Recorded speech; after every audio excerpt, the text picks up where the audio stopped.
My dear student, আজকে তোমাদের জীবন বিজ্ঞানের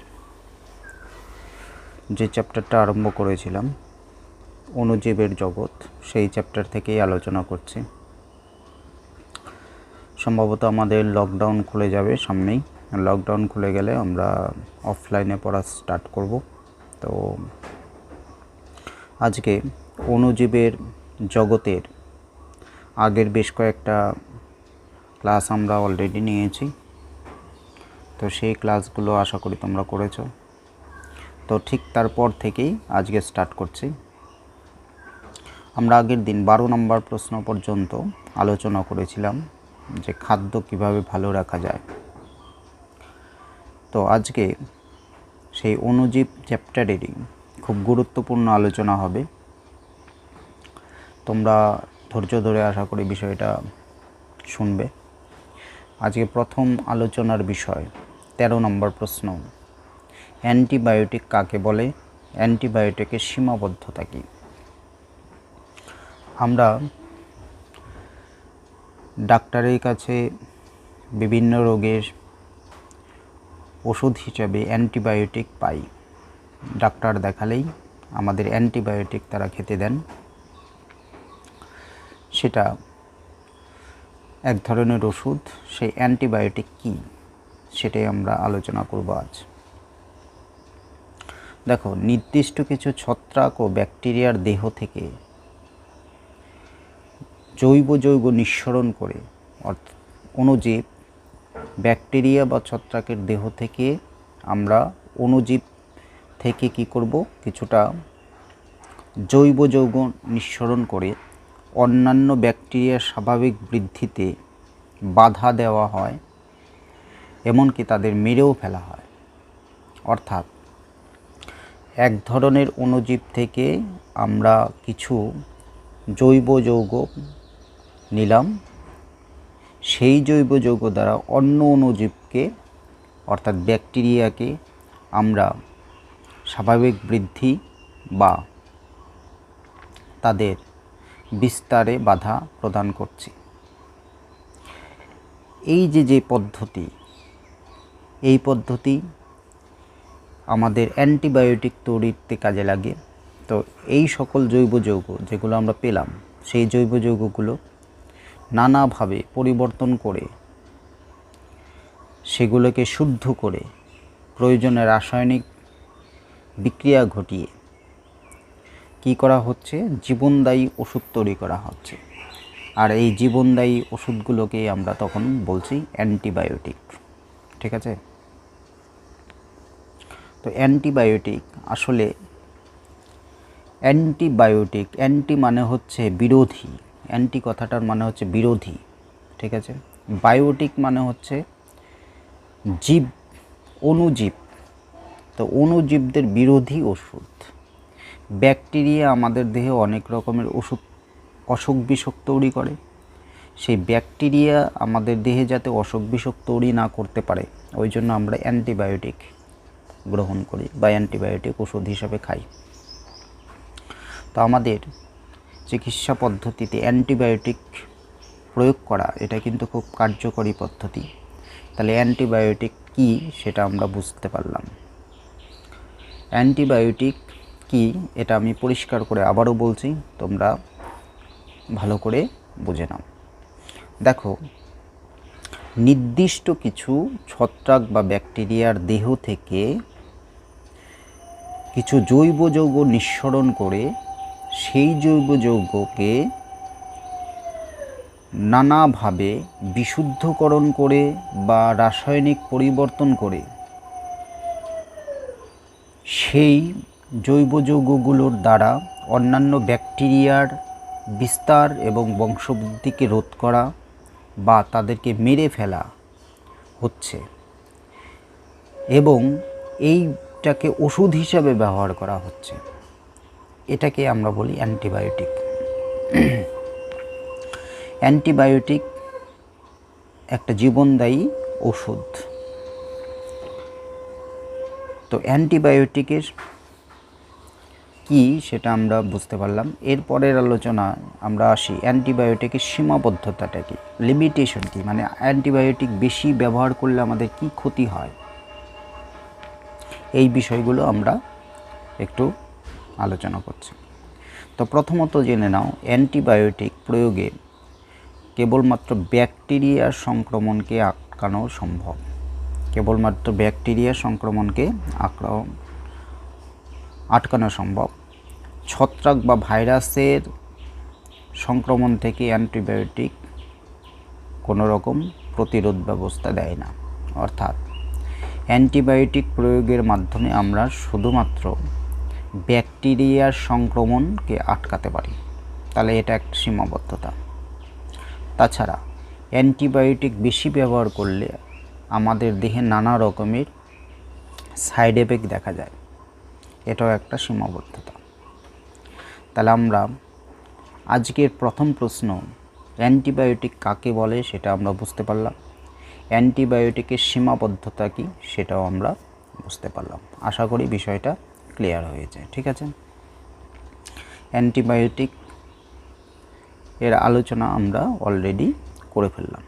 ঠিক আছে, নেক্সট আমরা আলোচনা করেছি অনাক্রমতা কী বা ইমিউনিটি কী। দেখো, অনাক্রমতা বা ইমিউনিটি এটা কিন্তু আমরা এই মুহূর্তে প্যান্ডেমিক সিচুয়েশনে আমরা বারবার টিভি খুললেই শুনতে পাচ্ছি যে আমাদের ইমিউনিটি সিস্টেম বাড়াতে হবে, করোনার বিরুদ্ধে যুদ্ধ করতে গেলে আমাদের অনাক্রমতা বাড়াতে হবে বা ইমিউনিটি বাড়াতে হবে। এটা কিন্তু আমরা বারবার টিভি খুললে ডাক্তারদের কাছ থেকে পরামর্শ পাচ্ছি এই করোনার ডিজিজের মোকাবেলার জন্য। তো আজকে তোমাদের খুবই গুরুত্বপূর্ণ একটা জ্ঞান দেবে, গুরুত্বপূর্ণ একটা নলেজ বিল্ড হবে যদি আমরা অনাক্রমতা বুঝতে পারি। তাহলে অনাক্রমতা বা ইমিউনিটি সিস্টেম বা ইমিউনিটিটা কী, এটা যদি আমরা বুঝতে পারি তাহলে আমাদের অনেকটা পরিষ্কার হবে বিষয়গুলো। দেখো, অনাক্রমতা বলতে আমরা বুঝি যখন কোনো জীবাণু, বিশেষত ভাইরাস বা ব্যাকটেরিয়া আমাদের দেহের মধ্যে প্রবেশ করে তখন কি রোগ সৃষ্টি করবে, স্বাভাবিক ব্যাপার। তো যখন কোনো জীবাণু, বিশেষত ভাইরাস বা ব্যাকটেরিয়া আমাদের দেহে প্রবেশ করে,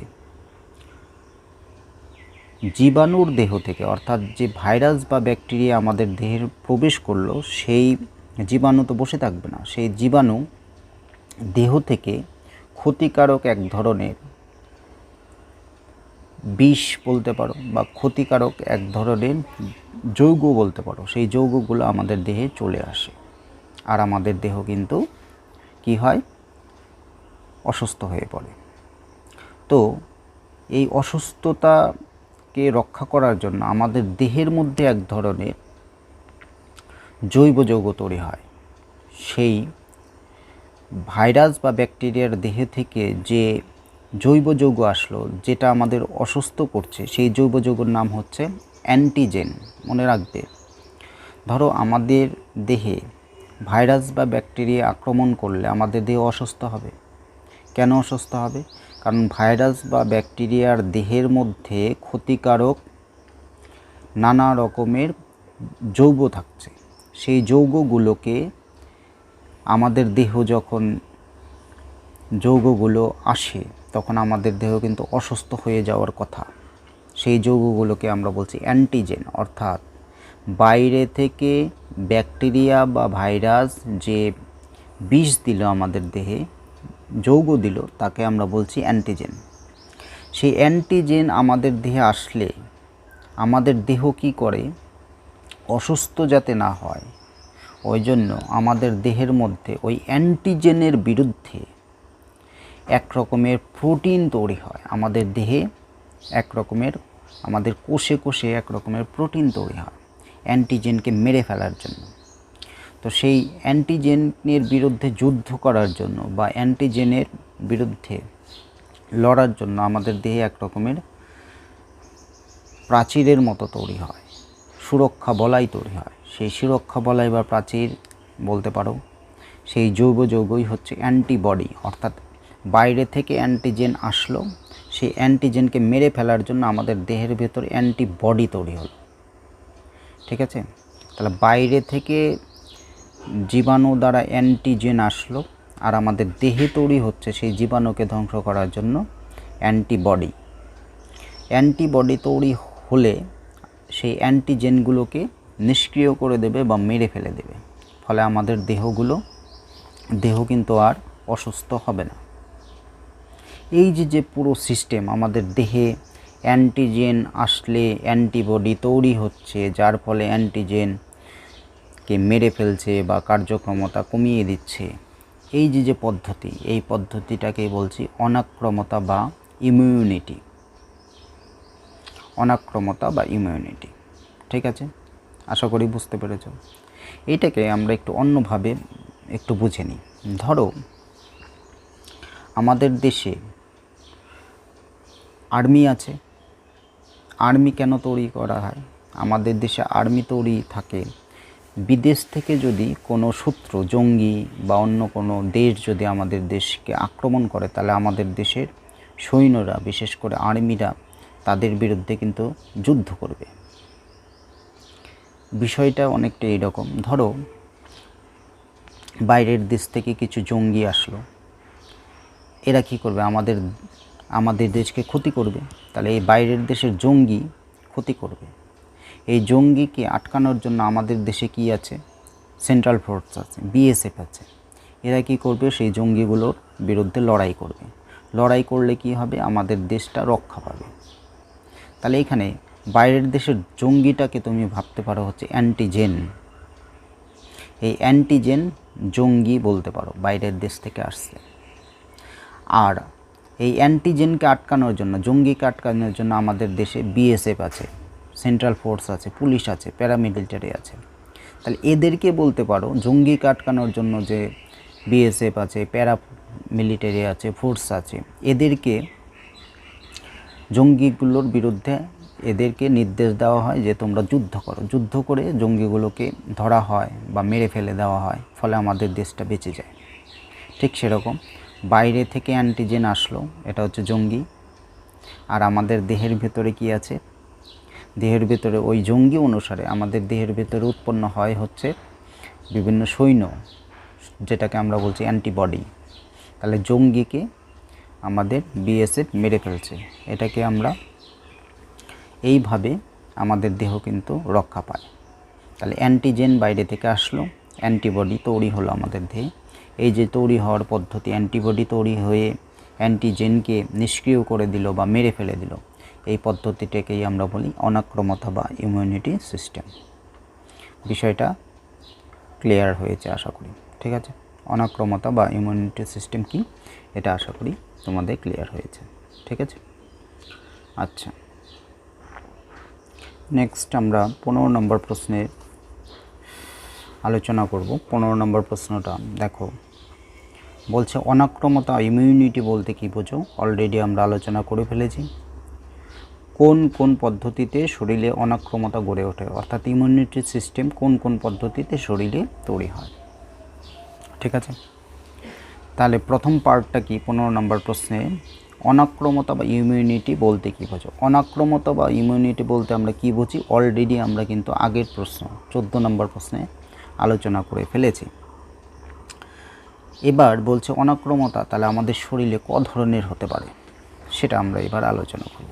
তার আগে এক বা দুই কথাই যদি আমাদের বলতে হয় অনাক্রমতা বা ইমিউনিটি কী, তাহলে আমরা বলতে পারি কোনো জীবদেহে রোগ প্রতিরোধ করার স্বাভাবিক ক্ষমতাকেই আমরা বলি অনাক্রমতা বা ইমিউনিটি। ঠিক আছে, জীবদেহের রোগ প্রতিরোধ করার স্বাভাবিক ক্ষমতাকেই আমরা বলি অনাক্রমতা বা ইমিউনিটি। এবার আসি আমরা দ্বিতীয় অংশে। দ্বিতীয় প্রশ্নের কোন বলা হচ্ছে কোন কোন পদ্ধতিতে শরীরে অনাক্রমতা গড়ে ওঠে। তাহলে আমাদের শরীর দুটো পদ্ধতিতে অনাক্রমতা তৈরি করে। পদ্ধতি নাম্বার 1, সেটা হচ্ছে আমাদের দেহের মধ্যে যখন বাইরে থেকে ব্যাকটেরিয়া বা ভাইরাস প্রবেশ করলো, ব্যাকটেরিয়া সাধারণত প্রবেশ করলো, তখন আমাদের দেহে কি হলো? অ্যান্টিজেন প্রবেশ করলো। ভাইরাস বা ব্যাকটেরিয়ার দেহ থেকে যে বিষ প্রবেশ করলো সেটা আমাদের দেহের মধ্যে ক্ষতি করবে, তাহলে সেই বিষ বা জৈব পদার্থ যে প্রবেশ করলো সেটা রোগ সৃষ্টিকারী, একে আমরা বলছি অ্যান্টিজেন। সেই অ্যান্টিজেন আমাদের দেহটাকে অসুস্থ করবে। যদি না আমাদের দেহ অ্যান্টিজেনের বিরুদ্ধে ফাইট করার জন্য আমাদের দেহ অটোমেটিক্যালি অ্যান্টিবডি তৈরি করে। অ্যান্টিবডি কী করে? অ্যান্টিজেন আর অ্যান্টিবডির মধ্যে দুজনের কি হয়? সংঘর্ষ হয়, দুজনের মধ্যে যুদ্ধ বাধে। সংঘর্ষ হয়ে অ্যান্টিজেনকে ধ্বংস করে ফেলে দেয়। অ্যান্টিজেনকে ধ্বংস করে দিলেই আমাদের দেহ কিন্তু রোগের হাত থেকে রক্ষা পায়। তাহলে এই যে পদ্ধতি, এই পদ্ধতিটা আমরা একটু আগে আলোচনা করেছিলাম। তাহলে এটা একটা পদ্ধতি। অ্যান্টিজেন প্রবেশ করলো, অর্থাৎ জীবাণু প্রবেশ করলো আমাদের দেহে, ব্যাকটেরিয়া ভাইরাস প্রবেশ করলো, তাদের দেহ থেকে অ্যান্টিজেন আসলো। সেই অ্যান্টিজেনের বিরুদ্ধে যুদ্ধ করার জন্য আমাদের দেহে এক ধরনের প্রোটিন, জৈব যৌগ তৈরি হলো অ্যান্টিজেনের বিরুদ্ধে তো যুদ্ধ করার জন্য, যাদেরকে আমরা বলছি অ্যান্টিবডি। অ্যান্টিজেন এবং অ্যান্টিবডি এই দুজনের মধ্যে ফাইট হচ্ছে, ফাইট হয়ে অ্যান্টিজেনকে হারিয়ে দিচ্ছে। এই যে পদ্ধতি, এটা হচ্ছে স্বাভাবিক অনাক্রমতা বা ন্যাচারাল ইমিউনিটি বলা হচ্ছে। আমাদের দেহের এটা স্বাভাবিক ক্ষমতা, আমাদের সুস্থ স্বাভাবিক দেহে এটা কিন্তু থাকে। এই ইমিউনিটি সিস্টেম আমাদের যদি শক্তিশালী হয় তাহলে কিন্তু আমরা বিভিন্ন রোগ জীবাণুর হাত থেকে অটোমেটিক্যালি এমনিতেই বাঁচব। এমনিতেই আমাদের দেহ কিন্তু রোগ জীবাণুর বিরুদ্ধে যুদ্ধ করে কিন্তু জয়ী লাভ করবে এবং আমরা এমনি সুস্থ থাকব। এবার মুশকিলটা হচ্ছে যখন অ্যান্টিজেন অত্যন্ত শক্তিশালী হয় আর আমাদের দেহ বিভিন্ন কারণে যখন অ্যান্টিবডি তৈরি করতে পারছে না, তখনই কিন্তু আমরা অসুস্থ হচ্ছি। যেমন আমরা সাম্প্রতিক ঘটনা থেকে দেখতে পাচ্ছি যে করোনা ভাইরাস আমাদের দেহে প্রবেশ করে কাউকে মেরে ফেলে দিচ্ছে, আবার কেউ করোনা ভাইরাসের প্রভাব থেকে অটোমেটিক্যালি এমনি সুস্থ হচ্ছে। এক্ষেত্রে কি হচ্ছে? করোনা ভাইরাস হচ্ছে অ্যান্টিজেন আর মানুষের দেহে তৈরি হচ্ছে অ্যান্টিবডি। করোনা ভাইরাসের বিরুদ্ধে যুদ্ধ করার জন্য অটোমেটিক্যালি এটা কিন্তু স্বাভাবিকভাবেই তৈরি হয় অ্যান্টিবডি। অ্যান্টিবডি তৈরি হয়ে সেই করোনা ভাইরাসকে কিন্তু মেরে ফেলে দিচ্ছে যারা, তারাই কিন্তু স্বাভাবিকভাবেই সুস্থ হচ্ছে।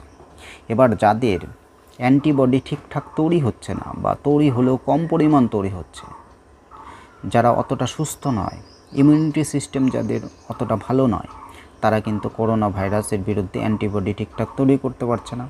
ফলে কিন্তু করোনা ভাইরাস তাদের দেহে সেভাবে আক্রমণ করছে, ফলে কিন্তু তারা মারাও যাচ্ছে।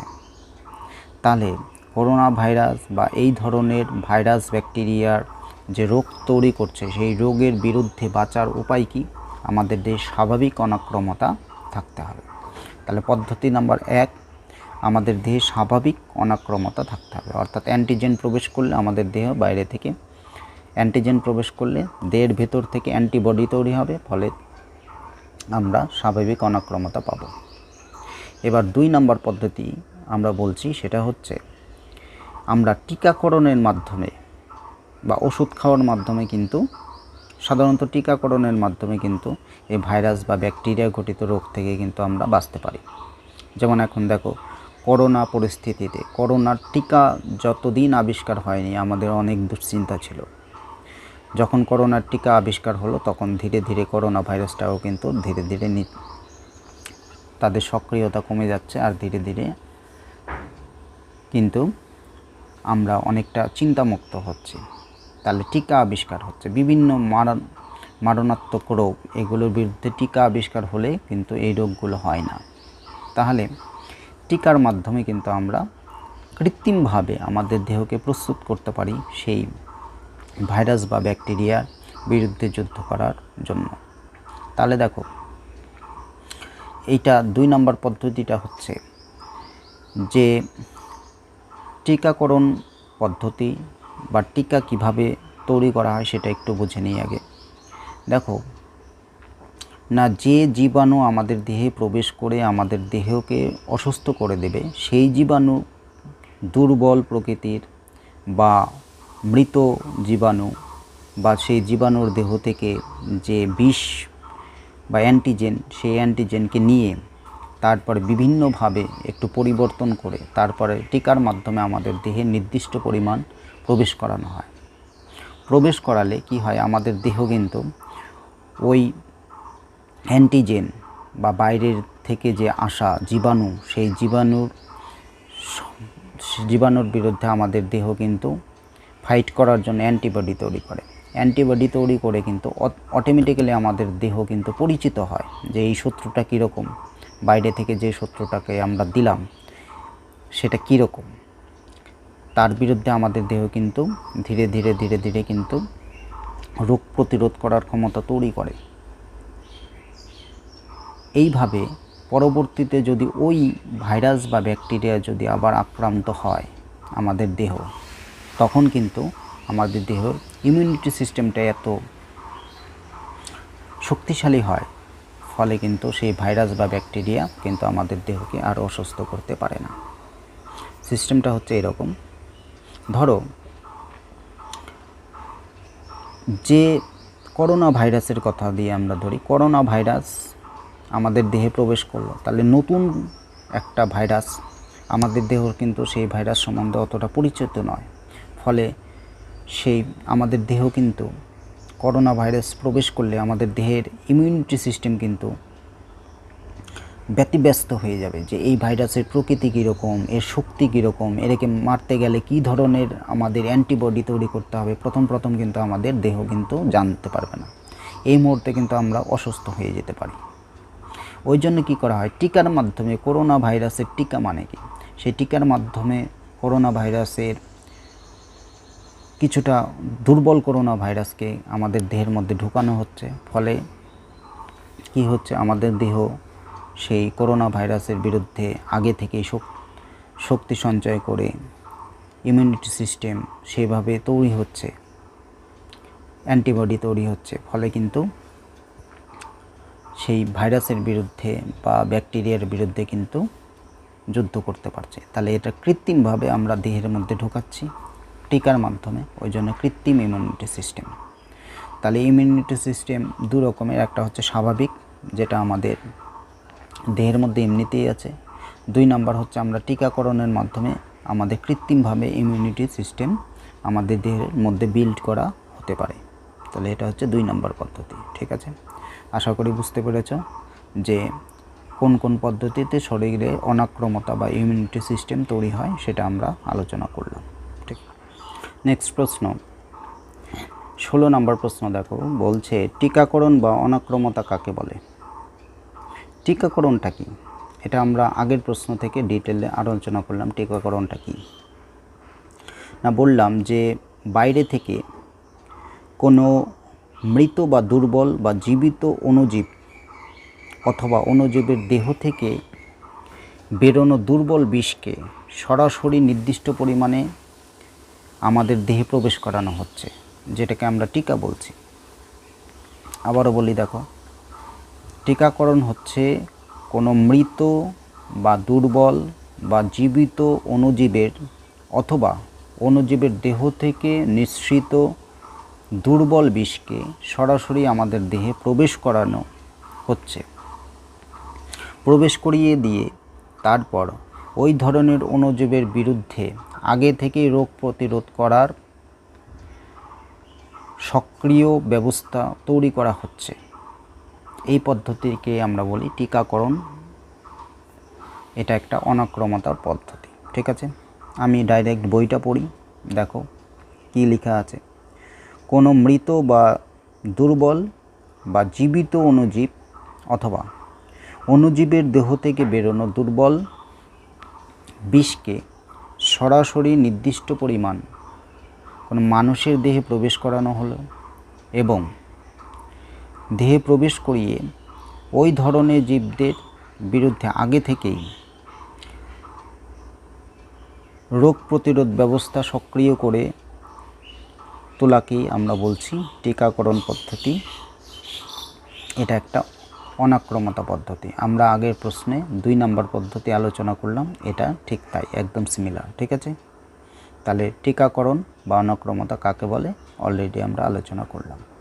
আশা করি বিষয়টা, এতগুলো কোশ্চেন আলোচনার মাধ্যমে আমরা বুঝেছি।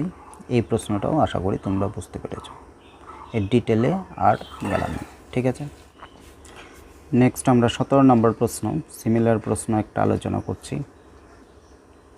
তো 17 নম্বর প্রশ্ন বলছে, সংক্রমণ রোধে টিকাকরণ বা অনাক্রমণের ভূমিকা কী? টিকাকরণের ভূমিকা কী এটা আমরা অলরেডি জানি, তবু আমি গুছিয়ে যদি আবার একটু বলি তোমাদের বুঝতে আবার একটু সুবিধা হবে। সংক্রমণ রোধে টিকাকরণের ভূমিকা। দেখো, টিকাকরণ হলো এমন এক ধরনের ব্যবস্থা যাতে করে নির্দিষ্ট রোগের মৃত বা দুর্বল বা জীবিত জীবাণুর দেহ থেকে যে নিঃসৃত বিষ বা অ্যান্টিজেন সেটা নির্দিষ্ট পরিমাণ দেহে টিকাকরণের মাধ্যমে প্রবেশ করানো হচ্ছে, যেটাকে আমরা বলছি ভ্যাকসিনেশন বা টিকাকরণ। অর্থাৎ যে জীবাণুগুলো আমাদের দেহের মধ্যে প্রবেশ করে রোগ তৈরি করতে পারে, সেই জীবাণুগুলোর দুর্বল প্রকৃতির বা মৃত জীবাণু বা জীবিত জীবাণু হলে সেই জীবাণুর একটা নির্দিষ্ট পরিমাণ বিষ নিয়ে আমাদের দেহের মধ্যে ভ্যাকসিন করা হচ্ছে, অর্থাৎ টিকা দেওয়া হচ্ছে। এই টিকাকরণের মাধ্যমে আমাদের দেহে কিন্তু ওই ক্ষতিকারক জীবাণুর অ্যান্টিজেন চলে আসলো। অ্যান্টিজেন আসলে আমাদের দেহ কিন্তু আর বসে থাকবে না, আমাদের দেহ কিন্তু সেই অ্যান্টিজেনের বিরুদ্ধে যুদ্ধ করার জন্য আমাদের দেহের মধ্যে ইমিউনিটি সিস্টেম আছে, সেই ইমিউনিটি সিস্টেমের মাধ্যমে কিন্তু অ্যান্টিজেনের বিরুদ্ধে যুদ্ধ করার জন্য আমাদের দেহ কিন্তু আগে থেকে অ্যান্টিবডি তৈরি করে রাখবে। সেই অ্যান্টিবডি তৈরি হতে থাকবে, অ্যান্টিজেনের বিরুদ্ধে অ্যান্টিবডি তৈরি হবে এবং যুদ্ধ করতে থাকবে। এইরকম অবস্থায় অলরেডি আমাদের অ্যান্টিবডি কিন্তু তৈরি হয়ে গেল। এবার বাইরে থেকে যদি কখনো ওই জীবাণুটাই আবার আসে আমাদের দেহে, তখন কিন্তু আমাদের দেহে এতটাই অ্যান্টিবডি তৈরি হয়ে গেছে, ওই জীবাণু আসলেও কিন্তু আর আমাদের দেহ অসুস্থ হবে না। এটাই হচ্ছে টিকাকরণের মূল কথা। তাহলে টিকাকরণের মাধ্যমে অ্যান্টিজেনকে প্রবেশ করানো হচ্ছে, আর আমাদের দেহ কী করছে, অ্যান্টিবডি তৈরি হয়ে থাকছে। পরবর্তীতে যে রোগের টিকাটা দিলাম সেই রোগের জীবাণুটা আমাদের দেহের মধ্যে যদি প্রবেশও করে, তবু কিন্তু আমাদের অ্যান্টিবডি কী করবে, সেই জীবাণুকে ধ্বংস করতে পারবে। এটাই হচ্ছে টিকাকরণের মূল কথা। ঠিক আছে, তাহলে টিকাকরণের ভূমিকা আমরা খুব ক্লিয়ারলি বুঝতে পারলাম, আশা করি ক্লিয়ার হয়েছে। ঠিক আছে, নেক্সট প্রশ্ন হচ্ছে 18 নম্বর প্রশ্ন, দুটি রোগের নাম লেখো যাদের টিকাকরণের মাধ্যমে ঠেকানো যায়। অর্থাৎ দুটো রোগের নাম করো যাদের টিকা হয়, টিকা দিয়ে আমরা তাদেরকে ঠেকাতে পারি। ঠিক আছে, প্রশ্ন বোঝা গেছে? অর্থাৎ দুটো রোগের নাম যাদেরকে আমরা টিকাকরণের মাধ্যমে প্রতিরোধ করতে পারি। তো আমাদের সবারই জানা আছে টাইফয়েড এবং টিটেনাস, এদের আমরা টিকা দিয়ে কিন্তু প্রতিরোধ করতে পারি। টাইফয়েডের ক্ষেত্রে কি করা হয়, দুর্বল মৃত জীবাণুকে টিকা হিসেবে ব্যবহার করা যায়। টাইফয়েডের মৃত জীবাণুকে টিকা বানিয়ে তারপর টিকা দিয়ে আমাদের দেহের মধ্যে প্রবেশ করানো হয়। তাহলে টাইফয়েডের ক্ষেত্রে টাইফয়েডের মৃত জীবাণুকেই টিকা হিসেবে দেওয়া হচ্ছে। আর টিটেনাসের ক্ষেত্রে দুর্বল জীবাণু, টিটেনাস জীবিত অবস্থায় দুর্বল থাকছে যখন, সেই দুর্বল টিটেনাসের জীবাণুকে টিটেনাস টিকা হিসাবে দেওয়া হচ্ছে, যেটা আমরা অলরেডি আলোচনা করেছি আগের প্রশ্নতে বা তার আগের প্রশ্নতে। টিকাকরণটা কি, দুর্বল জীবাণু অথবা মৃত জীবাণুকে প্রবেশ করানো হয়।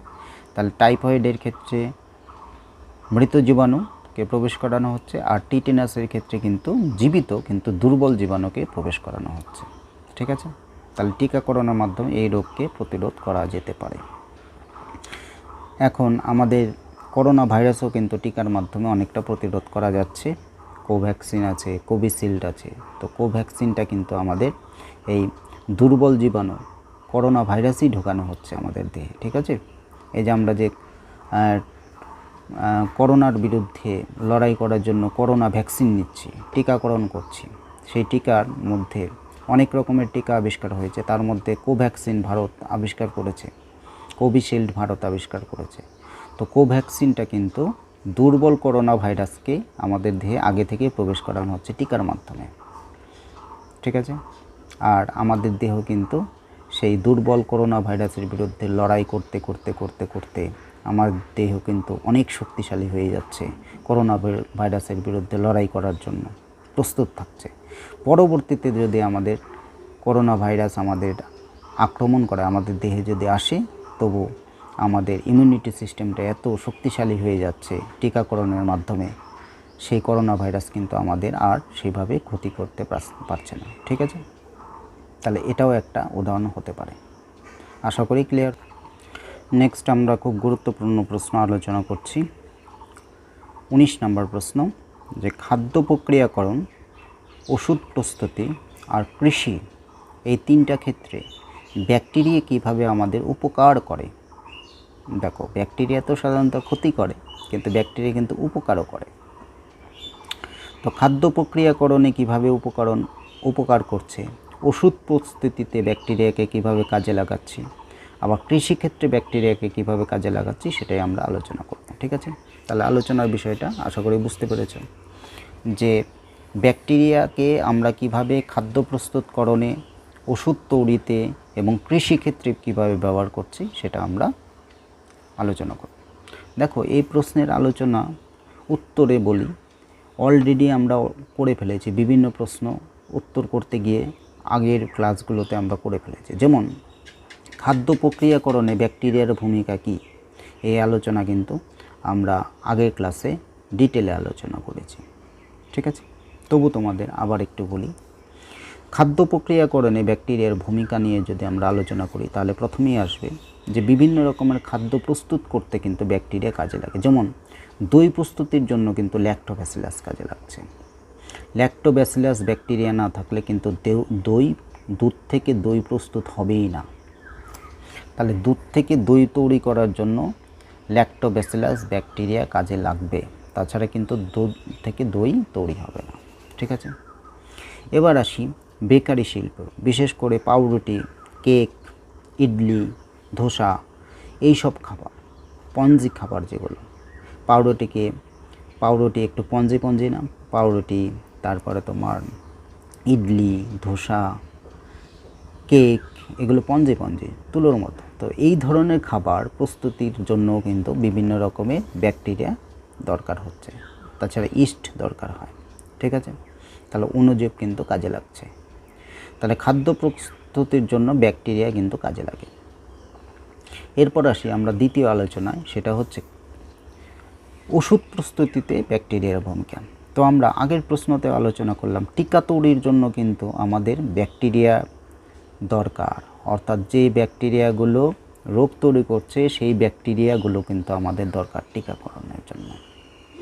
তাহলে দেখো, ওষুধ প্রস্তুতিতে যেমন অ্যান্টিবায়োটিক প্রস্তুতিতে জন্য আমাদের ব্যাকটেরিয়া দরকার হচ্ছে, টিকাকরণের জন্য আমাদের ব্যাকটেরিয়া দরকার হচ্ছে। তার মানে কোনো রোগের বিরুদ্ধে লড়াই করার জন্য সেই রোগের জীবাণু দরকার হচ্ছে। সেই রোগের জীবাণু আমরা বিভিন্নভাবে ওষুধ প্রস্তুতির মাধ্যমে বা ব্যাকটেরিয়া বা ওষুধ প্রস্তুতি বা টিকা প্রস্তুতির মাধ্যমে কিন্তু সেই রোগের বিরুদ্ধে লড়াই করছি। তাহলে টিকা বা অ্যান্টিবায়োটিক এগুলো কিন্তু আমাদের প্রস্তুতি কিভাবে হয়, সেই রোগের ব্যাকটেরিয়া থেকেই, সেই রোগ সৃষ্টিকারী ব্যাকটেরিয়া থেকেই কিন্তু আমাদের অ্যান্টিবায়োটিক তৈরি করা হয় বা টিকা তৈরি করা হচ্ছে, ঠিক আছে। তাহলে এইভাবে কিন্তু আমরা ব্যাকটেরিয়াগুলোকে কাজে লাগাই ওষুধ প্রস্তুতির জন্য, অ্যান্টিবায়োটিক বা টিকাকরণের জন্য আমাদের কাজে লাগে। এরপর আসি কৃষিক্ষেত্রে ব্যাকটেরিয়ার ভূমিকা। আমরা আগের দিন একটা প্রশ্নে আলোচনা করেছিলাম যে কৃষিক্ষেত্রে ব্যাকটেরিয়ার ভূমিকা পড়তে গিয়ে আমরা পড়েছিলাম ডিনাইট্রিফাইং ব্যাকটেরিয়ার কথা, অ্যামোনিফাইং ব্যাকটেরিয়ার কথা, এই ধরনের ব্যাকটেরিয়ার কথাও আমরা পড়েছিলাম। তো আজকে কৃষিক্ষেত্রে ব্যাকটেরিয়ার ভূমিকা আলোচনায় আমরা আজকে গঠনমূলক যে আলোচনা করতে পারি সেটা হচ্ছে ক্লস্ট্রিডিয়াম আমরা অলরেডি জানি, অ্যাজোটোব্যাক্টর অলরেডি আমরা জানি, প্রভৃতি স্বাধীনজীবী ব্যাকটেরিয়া এবং বিভিন্ন সায়ানো ব্যাকটেরিয়া। তাহলে কি কি ব্যাকটেরিয়া বললাম? একটা বললাম ক্লস্ট্রিডিয়াম, 2 নাম্বার বললাম অ্যাজোটোব্যাক্টর, 3 নাম্বার বললাম হচ্ছে বিভিন্ন এগুলো দুটো ব্যাকটেরিয়া বললাম এরা স্বাধীনজীবী, ক্লস্ট্রিডিয়াম এবং অ্যাজোটোব্যাক্টর এরা হচ্ছে স্বাধীন। আর কিছু আছে বিভিন্ন সায়ানোব্যাকটেরিয়া এবং ডাল জাতীয় উদ্ভিদের মূলের অর্বুদে থাকে। এটা আমরা অলরেডি আলোচনা করেছিলাম যে ডাল জাতীয় উদ্ভিদ, বিভিন্ন ডাল গাছ যেমন মসুর ডাল, ছোলার ডাল, মুগের ডাল, এই সব ডাল জাতীয় উদ্ভিদের যে গাছের মূল, সেই মূলের মধ্যে কি থাকে? অর্বুদ থাকে। সেই অর্বুদে অবস্থিত মিথজীবী ব্যাকটেরিয়া যেমন রাইজোবিয়াম, এর আলোচনা তো আমরা জানি, নামও জানি রাইজোবিয়াম। সেই রাইজোবিয়াম কি করে? বাতাস থেকে সরাসরি নাইট্রোজেনকে নিয়ে এসে মাটিতে প্রবেশ করিয়ে দেয়। এরা কি করছে? নাইট্রোজেনকে সরাসরি বাতাস থেকে এরা গ্রহণ করতে পারে। সেই কি নাম বললাম? ক্লস্ট্রিডিয়াম, অ্যাজোটোব্যাক্টর, তারপরে সায়ানোব্যাকটেরিয়া, ডাল জাতীয় উদ্ভিদের মূলের অর্বুদে থাকছে তোমার রাইজোবিয়াম। এরা কি করছে? সরাসরি বাতাস থেকে নাইট্রোজেনকে শোষণ করছে। নাইট্রোজেনকে শোষণ করে এদের দেহের মধ্যে নাইট্রোজেন ঘটিত যৌগ তৈরি করছে। প্রথম এদের দেহের মধ্যে বাতাস থেকে নাইট্রোজেন এসে এদের দেহের মধ্যে কি করছে? নাইট্রোজেন ঘটিত যৌগ তৈরি করছে। সেই নাইট্রোজেন ঘটিত যৌগ তৈরি হয়ে থাকছে। এইসব ব্যাকটেরিয়ার তো বেশি দিন বাঁচে না। এই ব্যাকটেরিয়াগুলো যখন মারা যায় তখন তার দেহের মধ্যে যে যৌগ তৈরি হয়েছে নাইট্রোজেন ঘটিত, সেই নাইট্রোজেন ঘটিত যৌগগুলো মাটিতে মিশে যাচ্ছে, আর মাটিতে মিশে গিয়ে কিন্তু সার তৈরি হচ্ছে। এই নাইট্রোজেন ঘটিত যৌগ কিন্তু সার তৈরি হচ্ছে। তাহলে মাটিটা অনেক উর্বর হচ্ছে, আর এই মাটিতে কিন্তু ভালো ফসল তৈরি হবে। তাছাড়া দেখো নাইট্রোসোমোনাস, নাইট্রোব্যাকটেরিয়া প্রভৃতি নাইট্রিফাইং ব্যাকটেরিয়া মাটিতে অবস্থিত অ্যামোনিয়াকে নাইট্রেট এবং নাইট্রেট জাতীয় নাইট্রাইট যৌগে রূপান্তরিত করছে, যা উদ্ভিদ সহজে গ্রহণ করতে পারে। ঠিক আছে, সব যৌগকে উদ্ভিদ কিন্তু সমানভাবে গ্রহণ করতে পারবে না। তাহলে অ্যামোনিয়াকে, বাতাসের মধ্যে যে অ্যামোনিয়া আছে বা মাটির মধ্যে যে অ্যামোনিয়া আছে, সেই অ্যামোনিয়াকে বিভিন্ন ব্যাকটেরিয়া কি করছে? নাইট্রিফাইং ব্যাকটেরিয়াগুলো নাইট্রেটে রূপান্তরিত করছে বা নাইট্রাইডে রূপান্তরিত করছে। এই নাইট্রেট বা নাইট্রাইট যৌগগুলো মাটিতে মিশে থাকছে, আর এই যৌগগুলোকে কিন্তু উদ্ভিদ খুব তাড়াতাড়ি, খুব সহজেই কিন্তু গ্রহণ করতে পারে। পাট, শন প্রভৃতি উদ্ভিদকে অপরিষ্কার জলে ডুবিয়ে রাখলে ব্যাকটেরিয়া তন্তুগুলো এদেরকে পচিয়ে দিচ্ছে, ফলে সেখান থেকে আমরা তন্তু পাচ্ছি। তাহলে এতগুলো উপকারে কিন্তু আসছে। তাহলে কৃষিক্ষেত্রে ব্যাকটেরিয়ার ভূমিকা কিন্তু প্রচুর, অণুজীবের ভূমিকা কিন্তু প্রচুর। তাহলে এটা যদি আমি সংক্ষেপে বলি, তাহলে কৃষিক্ষেত্রে নাইট্রোজেনকে ধরার জন্য, সার মাটিকে উর্বর করার জন্য এক রকমের ব্যাকটেরিয়া থাকছে, ক্লস্ট্রিডিয়াম, অ্যাজোটোব্যাক্টর, তারপরে রাইজোবিয়াম। এরা সরাসরি বায়ু থেকে নাইট্রোজেন নিয়ে তারপরে মাটিতে মিশিয়ে দিচ্ছে, সার তৈরি করছে এবং মাটির উর্বরতা শক্তি বাড়িয়ে দিচ্ছে। 2 নম্বর বললাম কিছু নাইট্রিফাইং ব্যাকটেরিয়া আছে, এরা কি করছে? অ্যামোনিয়াকে নাইট্রেট বা নাইট্রাইডে পরিণত করে মাটিতে মিশিয়ে দিচ্ছে, ফলে সেগুলো কিন্তু উদ্ভিদ খুব সহজে গ্রহণ করতে পারছে, ফলে মাটি আরও উর্বর হচ্ছে।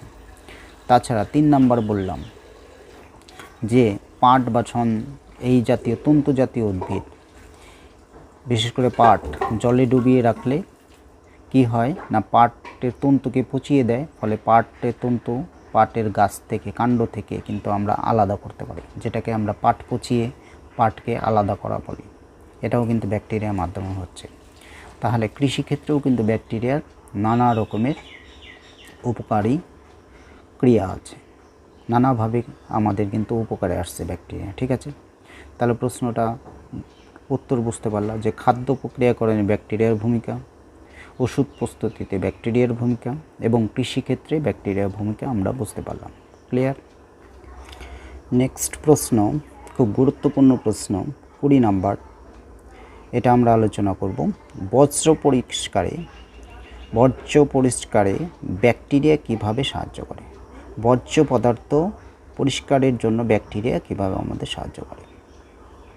দেখো, প্রধানত শহর এলাকায়, গ্রামের দিকেও সম্ভব, কিন্তু শহর এলাকায় আমরা দেখতে পারি রাস্তার সাইডে ড্রেন থাকে, সেই ড্রেনের পাশে ডাস্টবিন থাকে, সেই ডাস্টবিনের মধ্যে বিভিন্ন রকমের গৃহস্থালী যে বর্জ্য পদার্থ, বিশেষ করে যে রান্নাবান্নার তরি তরকারি বা উচ্ছিষ্ট খাবার দাবার, গৃহপালিত পশুর মলমূত্র, এগুলো কিন্তু ডাস্টবিনের মধ্যে রাখা হয়। আর দুর্গন্ধ ছড়ায় না? দুর্গন্ধ ছড়ায় তো। তাহলে এই বর্জ্য পরিষ্কার করার জন্য আরও বিকল্প পদ্ধতি আছে, যেখানে ব্যাকটেরিয়াকে কাজে লাগিয়ে খুব সুন্দরভাবে আমরা কিন্তু বর্জ্য পদার্থকে পরিষ্কার করতে পারি এবং আমাদের সেটা উপকারেও আসতে পারে। ঠিক আছে, তাহলে আমরা এটাকে 2-3টা ধাপে একটু যদি ভেঙে আলোচনা করি, তাহলে দেখো, 1 নম্বরে আমরা দেখতে পারি গ্রামগঞ্জের দিকে আমাদের যে খাবারের জন্য, রান্না করার জন্য যে তরি তরকারি, সেই প্রথমে আমরা দেখতে পাই যে আমাদের গৃহস্থালীর যে তরি তরকারি বা অতিরিক্ত যে খাবার, ভাত বা তরকারি বা আলুর খোসা, পেঁয়াজের খোসা, এগুলো যখন আমরা ফেলে দিই নানা জায়গায়, তখন কিন্তু একটা অপরিষ্কার হয়, দুর্গন্ধ তৈরি হয়। সেটা না করে আমরা বাড়ির পাশে যদি একটা গর্ত করি, সেই গর্তের মধ্যে কিন্তু সেই তরি তরকারি, আনাজের খোসা, তারপরে উচ্ছিষ্ট উদ্বৃত্ত খাবার, এগুলো যদি আমরা জমিয়ে রাখি, তাছাড়া গৃহপালিত পশুর মলমূত্র, বিশেষ করে আমাদের গরু ছাগল, এদের যদি মল আমরা ওই গর্তের মধ্যে রাখি, তাহলে বর্জ্য পদার্থ একটা গর্তের মধ্যে থাকলো। সেই গর্তকে যদি আমরা একটু ঢাকা দিয়ে দিই, তাহলে কিছুদিন পরে দেখতে পাবো যে ব্যাকটেরিয়ার দ্বারা সেগুলোকে ভেঙে ভেঙে ভেঙে ভেঙে কী হচ্ছে, সার তৈরি হয়ে যাচ্ছে। সেই বর্জ্য পদার্থ থেকে সার পাচ্ছি আমরা। সেই সার আমরা জমিতে দিয়ে জমির উর্বরতা শক্তি বাড়িয়ে কিন্তু আমরা ভালো ফসল উৎপাদন করতে পারি। এদেরকে আমরা বলি জৈব সার প্রস্তুতি। তাহলে বর্জ্য পদার্থকে আমরা পরিষ্কারও করতে পারছি, পরিবেশ দূষিতও হচ্ছে না, আবার আমরা সারও প্রস্তুত করতে পারি ব্যাকটেরিয়াকে কাজে লাগিয়ে। এটা একটা পদ্ধতি হতে পারে। আবার বড় বড় গরুর খামার বা খাটাল যেটা থাকে, সেখানে কিন্তু অনেক গোবর তৈরি হয়। সেই গোবরগুলোকে বড় একটা ট্যাঙ্কারের মধ্যে রেখে, সেই ট্যাঙ্কারের মধ্যে কিছু ব্যাকটেরিয়া কিন্তু অটোমেটিক্যালি তৈরি হয়, মিথোজেনিক ব্যাকটেরিয়া। সেই ব্যাকটেরিয়াগুলো কী করে, গোবরকে পচিয়ে দিয়ে এক ধরনের গ্যাস তৈরি হয়, খুব মূল্যবান গ্যাস, জ্বালানি গ্যাস। সেই গ্যাসের নাম হচ্ছে মিথেন। সেই মিথেন গ্যাসকে কাজে লাগিয়ে কিন্তু আমরা রান্না করতে পারি, আলো জ্বালাতে পারি। তাহলে দেখো, গৃহপালিত পশুর যে বর্জ্য, বিশেষ করে মলমূত্রকে একটা বিশাল বড় ট্যাঙ্কের মধ্যে রেখে তারপর সেটাকে পচিয়ে দিয়ে, ব্যাকটেরিয়ার সাহায্যে পচিয়ে দিয়ে, সেখান থেকে আমরা জ্বালানি মিথেন গ্যাস প্রস্তুত করতে পারি ব্যাকটেরিয়ার সাহায্যে। রান্না করতে পারি সেই জ্বালানি গ্যাস দিয়ে, বা আলো জ্বালাতে পারি। বুঝতে পারছো? তাহলে এটা একটা খুব গুরুত্বপূর্ণ প্রয়োগ। তাছাড়া বিভিন্ন রকমের বর্জ্য পদার্থগুলো আমরা যদি মাটিতে ফেলে রাখি, তাহলে কিন্তু ব্যাকটেরিয়ার দ্বারা বিশ্লিষ্ট হয়ে কিন্তু কী হবে না, সার তৈরি হবে। তাহলে এটাও একটা পদ্ধতি। তাহলে আজকের আলোচনা খুবই ফলপ্রসূ আলোচনা হয়েছে, এবং আজকের আলোচনা থেকে তোমরা অনেক কিছু নতুন নতুন জিনিস তোমরা শিখতে পারলে, যেটা তোমাদের জ্ঞান বৃদ্ধিতে কাজে লাগলোই, এবং তোমরা ব্যবহারিক জীবনে এগুলোকে কাজে লাগাতে পারো। আশা করি বিষয়গুলো ভালো করে বুঝতে পেরেছো। তোমরা বারবার পড়বে। অফলাইনে যখন পড়া স্টার্ট করব, তখন আরও ভালো করে বুঝতে পারবে। আপাতত অনলাইনেই চলুক। তো সামনে দেখা যাক, লকডাউনটা উঠে যাবে, তারপর আশা করি আমরা অনলাইনে ছেড়ে অফলাইনে আবার পড়া স্টার্ট করতে পারবো। আমাদের পড়াশোনা অনেক ক্ষতি হলো, অঙ্কটা যেমন আমরা করতে পারছি না, অফলাইনে অঙ্কটা করলেই ভালো। অনলাইনে অ্যাকচুয়ালি অঙ্ক করিয়ে আমি দেখেছি অন্যান্য ব্যাচকে ঠিকঠাক বোঝে না ঠিকঠাক, তো হাতে ধরিয়ে অঙ্কগুলো করতে হয়। তো আমি আমার দিক থেকে তো চেষ্টা চালিয়েই যাচ্ছি নিয়মিত। তোমরা নিয়মিত পড়াশোনা করো, তাহলে তোমাদের দিক থেকেও সহযোগিতা পাবো। আর যখন সামনাসামনি দেখা হবে তখন তো কথা হবে। তাহলে আজকের মতো এই পর্যন্তই থাক। ঠিক আছে, সুস্থ থেকো, বাই।